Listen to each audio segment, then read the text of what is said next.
It's a holiday known as much for shopping as the birth of the Christ child.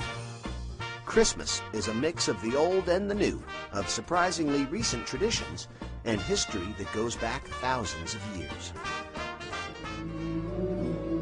We've all heard the biblical origins of Christmas, but societies have been celebrating light and birth in the darkest days of winter centuries before Jesus walked the earth. In the Norse country, this winter celebration was known as Yule. Around December 21st, the winter solstice, fathers and sons dragged evergreens indoors as reminders of life and set logs on fire as a promise of good fortune. Ancient Rome had its own December festivals. 1 week before the winter solstice, Romans began celebrating Saturnalia, an orgy of food and drink in honor of Saturn, the god of agriculture. Some Romans, particularly soldiers and government officials, also worshipped Mithra, the sun god.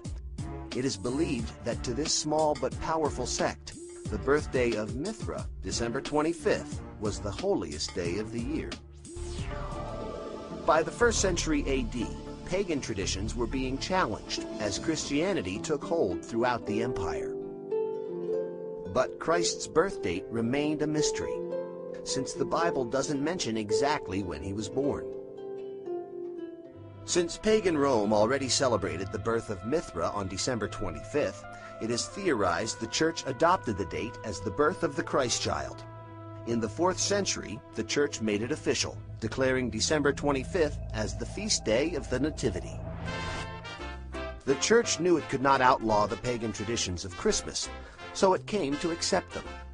The evergreens traditionally brought indoors were decorated with apples, symbolizing the Garden of Eden. These apples would eventually become Christmas ornaments. The story of Santa Claus also begins in the 4th century with the death of Nicholas, a beloved Turkish bishop. The anniversary of his death became known as St. Nicholas Day. On December 6th, good children woke to gifts from the kindly saint. Bad children sulked away with nothing.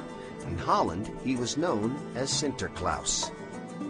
1,500 years later in America, a seminary professor named Clement Clark Moore reimagined the legend of St. Nicholas. In 1822, Moore wrote a poem called The Night Before Christmas about a good-natured saint named Santa Claus who was pulled by a group of reindeer and came down the chimney on Christmas Eve.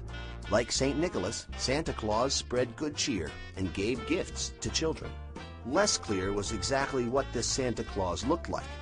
Then in 1863, Thomas Nast, a cartoonist for Harper's Weekly, settled the matter once and for all with his version of the Christmas saint. Nast's Santa was rotund and jolly, with a full white beard and a sack full of toys. An American icon was born. Ho, ho, ho, ho.